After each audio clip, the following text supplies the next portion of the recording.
An bɛ aw fo ka waleɲuman dɔn aw minnu bɛ sigini tumana na Samabali chaîne YouTube ni ka aw ɲɛmada a fɛ aw bisimila aw ka plateforme o sanfɛ. I n'a fɔ la ko la an bɛ ɲɔgɔn sɔrɔ yan walasa ka se ka kumaɲɔgɔnyaw nati ka kɛɲɛ ni actualité yɛrɛ bɛ kunnafoniya minnu seri ka na an kan ani aw yɛrɛ bɛ ɲininkali minnu kɛ ani an yɛrɛ minnu fara ɲɔgɔn kan bi ɲininkali belebeleba fila bɛ an bolo an bɛna mun kɛ Sam Samabali la ɲininkali fɔlɔ o bɛ tali kɛ Patrice Talon ale ye wulikajɔ min bɛ ni a kɛra a juguya la décembre kalo tile 7 a seginna ka na kunnafonidilaw ɲɛkɔrɔ ka na ɲɛfɔli dɔw kɛ o kɔfɛ Jeune Afrique n'o o ye nazaralakaw ka kunnafonidi sira dɔw fana o fana ye kumaw fɔ kuma minnu bɛ yen ni Patrice Talon ka kumaw a bɛ komi ko u bɛ ɲɔgɔn jɛ Sam Samabali bɛ yan k'a ko walawala Sam Samabali Patrice Talon ka kumaw ni Jeune Afrique ta n'i y'a gosi ɲɔgɔn na est-ce que jaabi bɛ sɔrɔ la min bɛ wele ko positif nazarakan na hali n'a sɔrɔ i donfini bilama 60 40 25 a bɛɛ fara ɲɔgɔn kan jate bɛ 160 kan i bisimila marhabu sɛlɛ de ne to nansara ko ten ko l'habit ne fait pas le moine o kuma tɛ tiɲɛ dɛ nka bɛ dɔwɛrɛ ko on reconnaît le moine à travers son habit baara banna ni bɛ 60 fini dɔ labila o n'a ta bɛɛ i bɛ tile o n'a ta bɛɛ fini tɛ bamananw ko ten fini tɛ maa kɛ maa ye suturalan don nka ale tɛ maa kɛ maa ye baasi tɛ mun bɛ maa kɛ maa ye o bɛ yen mais n tɛ n'o jaabi d'i ma bi ka da kun caman kan parce que complet mun filɛ la o t'o kɔnɔ dɛ i b'a fɔ ko 1 mètre kalalen guloki ni kulusi la parce que kulusi pan bɛ guloki yɛrɛ dalen don camancɛ la dankunbɛrɛ n kɔni t'a dɔn ni kɔni ye min y'i la ye ala k'an kisi dɔrɔn ma diɲɛlatigɛ nege tɛ n na nin complet tɔgɔ de y'o ye diɲɛlatigɛ in tɔ nege foyi tɛ ne la ko i ka complet tɔgɔ de y'o ye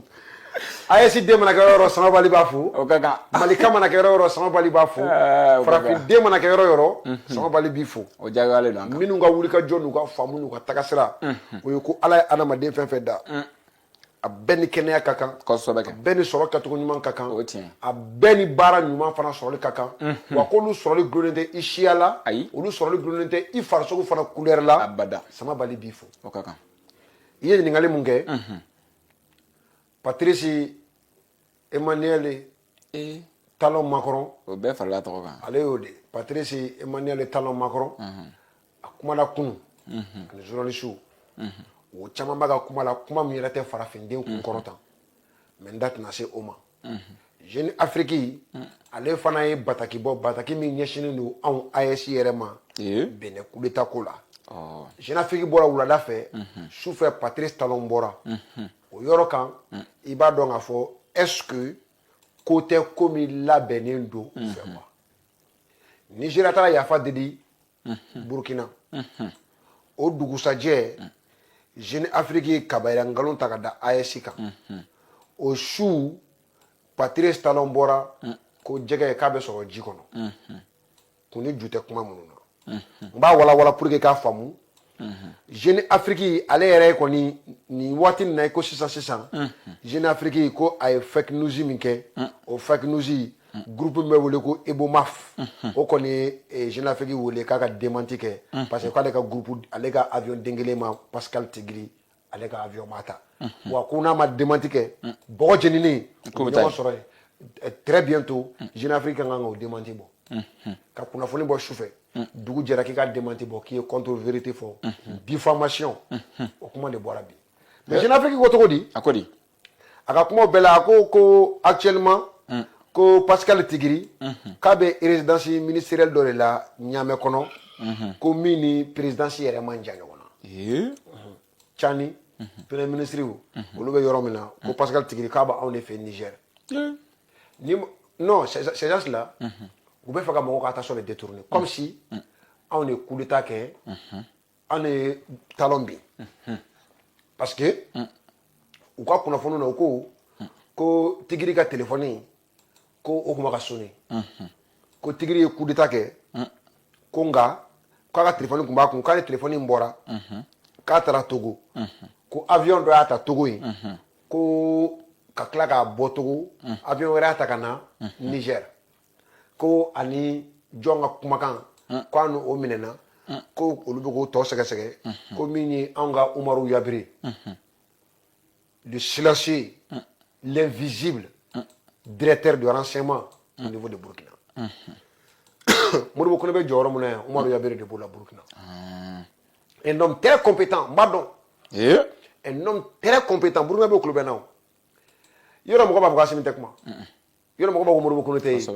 O image kelen don dɛ. I ta ye kuma la. A photo mun bɛ mɔgɔw bolo. O ye depuis yanni a ka nin jɔyɔrɔ sɔrɔ photo de bɛ sinon ale photo o tɛ yen. N'i ka wari sɔrɔli bɛnna o photo sɔrɔli ma journaliste i bɛ sɔn ka mɛn sɛgɛn na dɔɔni dɛ. Non c'est ɲɛ bɛ AES force u ka service de renseignement saba ye Mali Bamako Mali Burkina Niger. Umaru Yabire de bɛ Burkina ta kɔnɔ. N'i ye Alassane Ouattara ye fɛn fɛn labɛn au niveau ka jigin Burkina kɔnɔ ale i n'a fɔ Modibo Konate bɛ jɔ yan ta ɲɛ cogo min ale de bɛ k'i jɔ Burkina ta ɲɛ ten c'est pourquoi n'i ye fɛn fɛn ka ɲɛsin Umaru Yabire ma i b'a sɔrɔ a bɛɛ bɛ bɔ Côte d'Ivoire bɔlɔlɔ siraw kan Côte d'Ivoire sira minnu ko Alassane ɲɔgɔn tɛ t'a lajɛ depuis an ka kamalen u ye mun faga kaso kɔnɔ f'u tila k'a kɔrɔ labɔ ko non a taara sa yan yɔrɔ de la procureur ye communiqué kɛ avocat ma wele somɔgɔ ma wele hakili b'a la depuis ka waati ko non ani Umaru Yabire de bɛ kuma Umaru Yabire de bɛ médaille caman mais on peut quand on est bête là c'est pas pour un jour je vois des activistes africains je leur dis vraiment quand on est bête ce n'est vraiment pas pour un jour qui peut croire qu'un directeur général de renseignement peut se permettre message la ka bolo de sɛbɛn est-ce que c'est hali ni mɔgɔ min fali bo bi hakili kɔnɔ i bɛ se ka taa nin kuma fɔ tɔgɔ service de renseignement directeur ba o de bɛ bataki sɛbɛn i n'a fɔ e ni ne b'a sɛbɛn cogo min est-ce que i bɛ service de renseignement directeur de bɛ kuma ten o poste min i b'o poste ɲɛdɔn o tɛ kuma ten i n'a fɔ e ni ne bɛ bataki sɛbɛn cogo min ministre bɛ bataki sɛbɛn cogo min ale tɛ bataki sɛbɛn ten hali président bɛ kuma sira minnu fɛ kuma dɔ la ale ta ka gɛlɛn ni olu ye parce que n'ale bɛ ko de kunna ko bɛɛ bɛ ɲɛnabɔ yɔrɔ min ko dogolen bɛɛ bɛ yɔrɔ min ale de b'ale président informé bon u ye Umaru Yabire u sigira n'a ye ko Pascal Tigiri k'an ni Umaru Yabire k'an n'o tun bɛ kuma ko débat bɛ Burkina ko débat bɛ Niger kɔnɔ donc autrement dit Niger y'a bisimila an y'a labɛn Burkina en un mot AES anw de talon dafirili ɲini mais nin y'u ka kunnafoni de bɛ se analyse ma donc Jeune Afrique ko ko depuis décembre kalo tile 12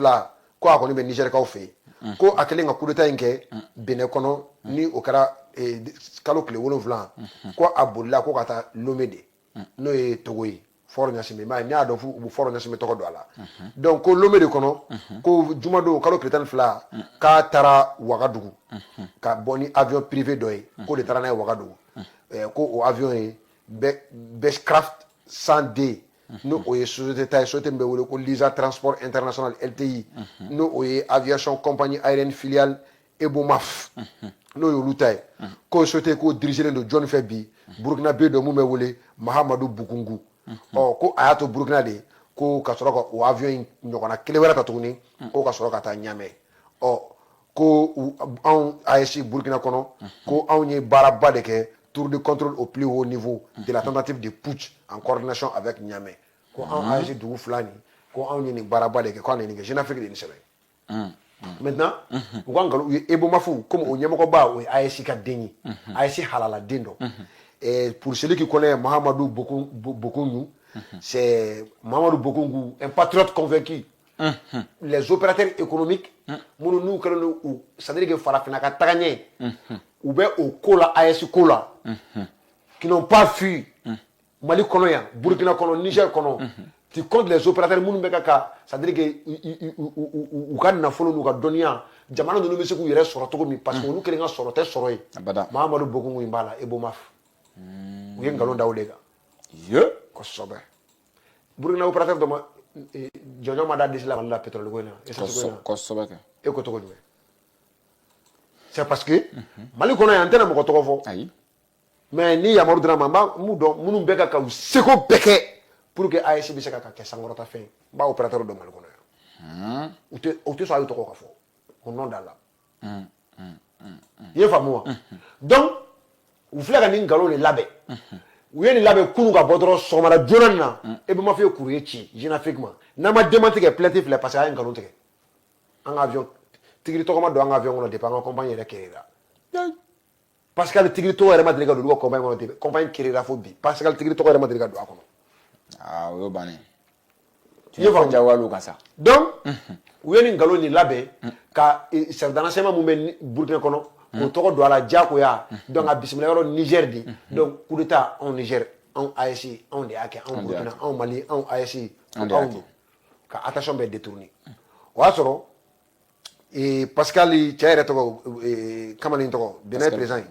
Patrice Talon a ko ko wolomasiri taba damadɔni dɔrɔn k'o de wulila Niger Benin kɔnɔ ko ka nin kɛ a ye nin de fɔ a ko aucune phrase importante de l'armée n'a suivi donc armée fanba ko armée fan fitinin dɔrɔn de wulila ka coup d'état kɛ ko armée fanba tun t'a la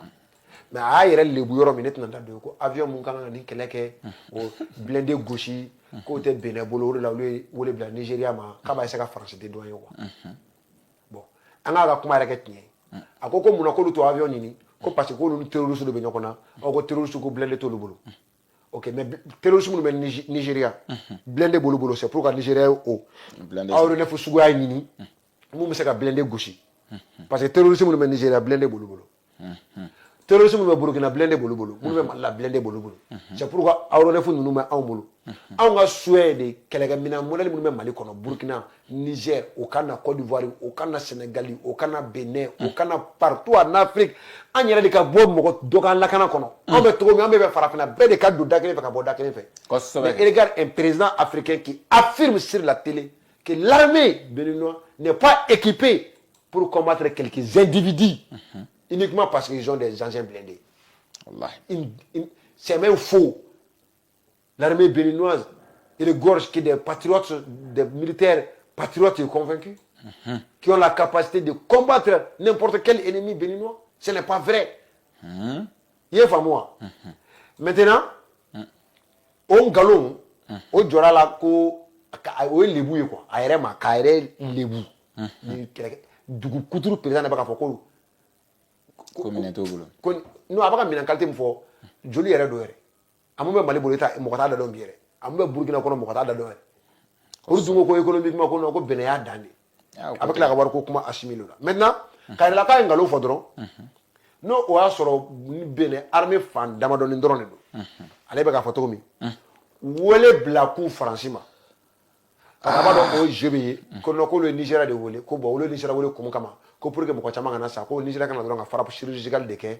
engin blindé ninnu ko b'o minɛn tɛ olu bolo sinon ko n'olu kun k'u b'a kɛ cogo wɛrɛ la ko su de kun bɛ caya c'est faux et archi faux Benin armée yɛrɛ de kun bɛ ye coup kɛ Faransi armée de nana bombardement kɛ donc ko olu ni tigiri ɲɔgɔn sɔrɔ téléphone na ko garde présence garde nationale au chef d'état-major général ko tigiri ma ko vraiment i bɛ ka min kɛ nin ye fatɔya de ye donc ko tigiri ko aw kana bombarder dɛ ko yɔrɔ bɛɛ k'olu y'a dɔn ko fanga tɛ tigiri la bilen donc ko olu sɔrɔla ka tɛmɛ ko tigiri ninnu bolila ko ka civil d'u la ko tigiri b'u dafɛ dugu dɔ la donc Jeune Afrique ko a donna Burkina a Togo Burkina k'a bɛ Niger donc AES o tɛ donc ale ko non ko kɛrɛfɛ dugu dɔ donc comme a tɛ se ka an tan tɔgɔ ma donc a bɛ Jeune Afrique ka wuladafɛ kuma sufɛla fɛ ale ye interview di a b'o kumakan soutenir o de joué k'an détourner ka bɔ réalité kɔnɔ la réalité c'est quoi si Jeune Afrique avait dit vrai il n'allait pas avoir une sommation d'interpellative leur sommet et de leur contre-vérité à démentir leurs propres propos publiés le même jour c'était quasi impossible si la société Ebomaf avait fait d'une manière ou d'une autre avait fait voyager Pascal Tigri de Lomé à Ouaga, de Ouaga au Niger, n'allait pas envoyer leur huissier de justice, leur avocat, il n'allait pas sommer les journaux folkloriques qui n'est de ressemblance qu'à un papier hygiénique, qui n'est même pas un papier de presse, n'allait pas sommer Jeune Afrique de démentir leurs propos concernant l'accusation en indexant la société Ebomaf. Cela n'allait pas venir en un clin d'œil. Jeune Afrique a publié son article le matin. Avant l'après-midi, l'Ebomaf a contacté le journal en disant vous avez menti sur nous, vous avez fait de la diffamation, alors il faut republier un autre texte pour démentir votre première information qui est un fake news, qui n'est pas vrai, qui est faux. Il faut démentir. Sinon, nous allons vous coller un procès. Au Jeune Afrique arrangé. Cela n'arrange pas l'air soi-disant Jeune Afrique. Ce n'est même pas Jeune Afrique, c'est une vieille française. Ce n'est pas Jeune Afrique. Ça, ce n'est pas la jeunesse africaine. Nous allons même demander à ceux qui ont changé le nom du journal. Ce n'est pas la jeunesse africaine, ça. Ça, c'est la vieille française. Maintenant,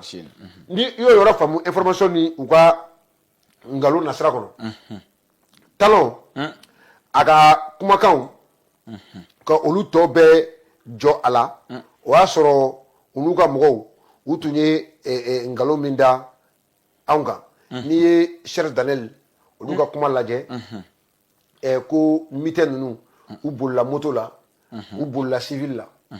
ko olu ye demande mun kɛ o ye aviation ka farapu de kɛ. Ok, aviation ka farapu kɛ, aw sera ka dɔn cogo di ko karisa bɔra civil la. An k'o kuma yɛrɛ kɛ vrai ye. Aviation o kɔrɔ avion de renseignement tɛ dɛ, avion de combat de don. Talon ye nin de fɔ dɛ, k'olu ye avion mun ɲini min bɛ se ka frappe chirurgicale kɛ. Kosɛbɛ kɛ. O ni avion de reconnaissance o tɛ kelen ye. Pourtant kunnafoni fɔlɔ min n'an bɔra ni o ye Faransi ka avion de reconnaissance révélé par un journaliste français. Faransi justice m'a wele k'a ye nkalon don u ka dugu la. Thomas Dietrich ko u ka chef de renseignement bɛ avion mun loué n'a bɛ reconnaissance kɛ ka renseignement ta ka appel détruit ka appel fana ka a lajɔ sira la k'a lamɛn ka photo ta avion de reconnaissance ko o utilisera. Sira in kan. Aw ko non ko dɔw bɔra civil la. N'a ko kuma ye tiɲɛ ye o kɔrɔ ye e ma Nigeria wele i ye Faransi de wele i bɛ fɛ ka Faransi mun dédouaner c'est faux a ye Faransi de wele. Tiɲɛ. I kɛtɔ k'i bɛ nkalon. Nkalon tɛ se ka maamu dɛ. A tɛ se ka maamu i y'a maamu tɔgɔ wo bɛ ye. Talon ko de ko olu ye Nigeria wele ko o ka bombardement kɛ Pascal Tigiri ninnu kan parce que ko blindé damadɔ de tun b'u bolo. O blindé gosilikɛlan tɛ olu bolo.